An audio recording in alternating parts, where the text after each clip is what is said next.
Now, just like we used the routes to map over and create a tab for each of our tabs, let's do the same thing to create a list item for each of our routes.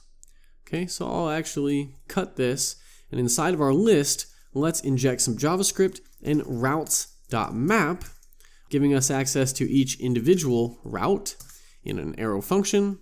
And we'll go ahead and use parentheses to automatically return a list item and list item text for each one. I'm going to go ahead and add some props to the list item as well. The first one is going to be divider, and that is just going to add a little line between each of the list items, giving us a nice divided look. And then also the button prop, and that will just make it so that each of these list items can be clicked on. Since we're mapping over this, we're going to also need to provide a key for React. And just like above, we'll use the route.node.strappy_id to do this. And then on the list item text, we pass the prop primary, and this is the content or the text that we actually want to appear. Okay, so we'll set this to the route.node.name. And just like the label for our tabs, the primary prop for our list item text will set the name displayed in our list for our different routes. All right, this is looking good so far, but we're going to now also need to actually toggle whether or not the drawer is open. So to do that, we're going to need to use a piece of state. All right, so let's go up to the top, and where we import React, let's add a comma and then destructure out the use state hook. All right, so if you've never used hooks before, this is where we'll actually start to get into them a little bit. So really, hooks I think are easy to think about if you just understand a few concepts. The main concept with hooks, or at least as it applies to use state, is that it's going to allow us to set a value in our state as well as give us a function to update that value. Okay, so before, if you're familiar with like this.setState, where you have to then update whatever piece of state you want, this is actually going to tie things together a little more closely. Okay, so the way we'll do this is creating a constant and then use brackets rather. And here, the first thing you're going to pass in is the piece of state you want to create. Okay, so we're going to call this drawer open.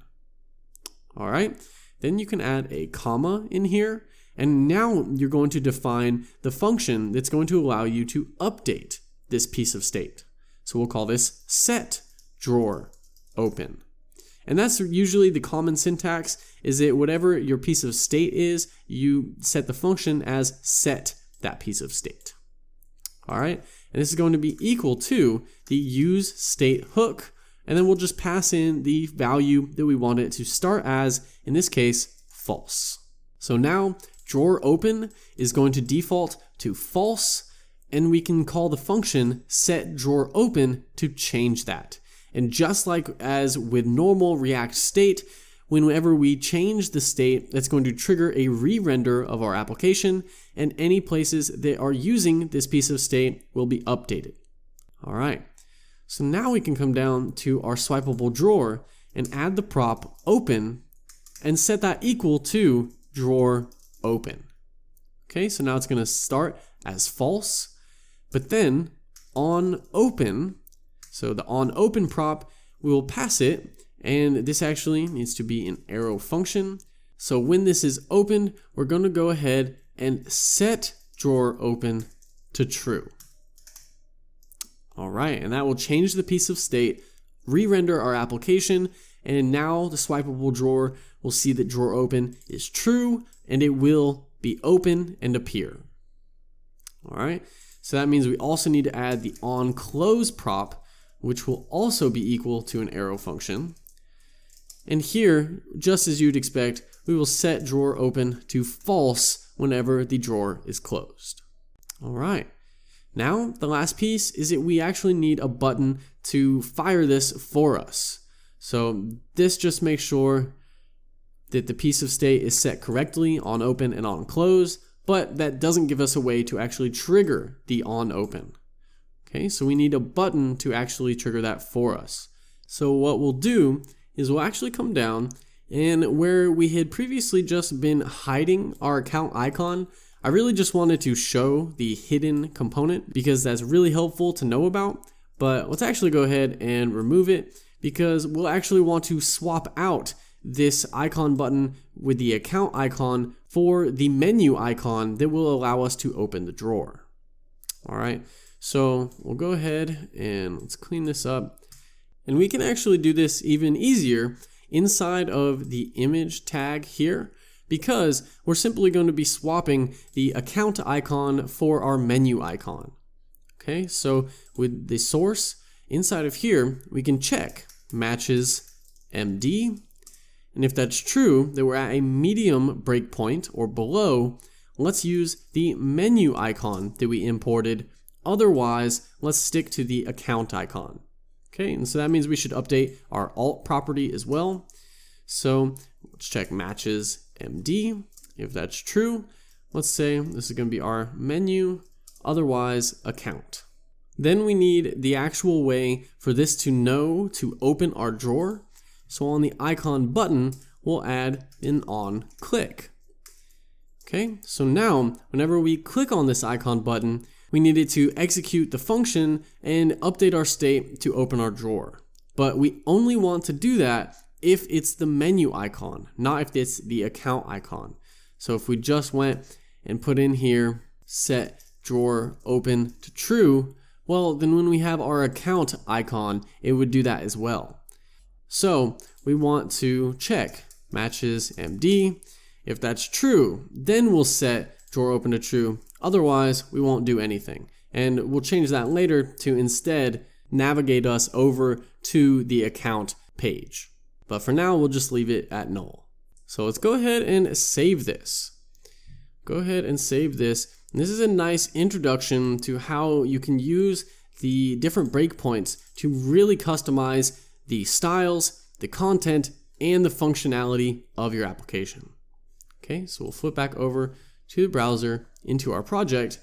And now we see everything looks normal, but let's go ahead and start shrinking this down.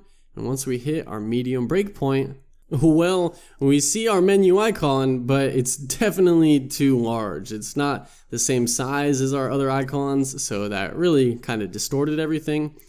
So let's go ahead, and what we can do to fix this and to make sure that all of our icons are the same size, let's use our classes prop on our icon button and specify the root for our icon button, and we'll set the classes.icon.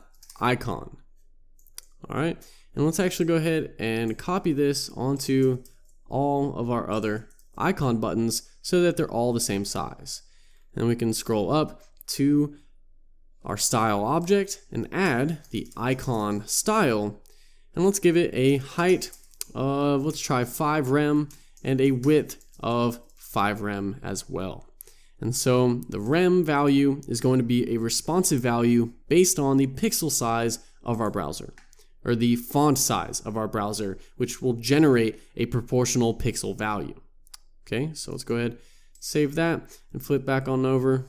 And oh, it looks like instead of adding it to the icon button, we actually should just apply the style to the image tags themselves. So let's go ahead and we'll use the class name since this is a regular element of classes.icon. Sorry about that. We'll copy that and then get rid of it on the icon button. Make sure we just do that on the image itself. Okay, the icon button, this is a sort of container, but if we apply the height and width to the image itself, that should go ahead and actually set the dimensions that we want. So we'll go ahead and save that and flip back over, and now it looks like the sizes are being set, but it's not exactly what we want. Let's go ahead and try out, say 3 rem for height and the width. We'll flip back, and that looks a lot better. The menu icon is still a bit smaller than these ones. That's because I actually pulled this from a component, or an icon library rather, that was separate from these ones. So I'll actually, while I'm not recording, I'll change the SVG icon for the menu icon and make sure that it appears the same size. So hopefully when you're doing this, it should all look correct and as expected, so you won't have to worry about that. But let's go ahead and just test this out now that we've got it looking a lot more normal. We'll go ahead and click our drawer, and the drawer doesn't open yet. That's because I made a mistake. And we forgot to actually come in, and here where we're checking matches MD, we're rendering our tabs. We now need to, if we are at the medium breakpoint, render our drawer. All right, and that's the drawer constant that we have with our drawer component. All right, so now here, if we are at the medium breakpoint or down, we will have our drawer. If not, we will have our tabs. All right, so now we can save that. And you see there our drawer and the tabs pop up because we had already set the state to true. We can go ahead and close out of that, open it up, and check that out. We've now got a drawer popping up with our routes. And when we are at larger screens, we have our tabs.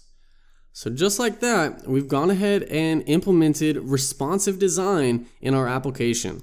And hopefully this is illustrating all the concepts for you so that you really understand what's going on here and how you can apply this in your own application to really control the styles and the look and the content for the different screen sizes.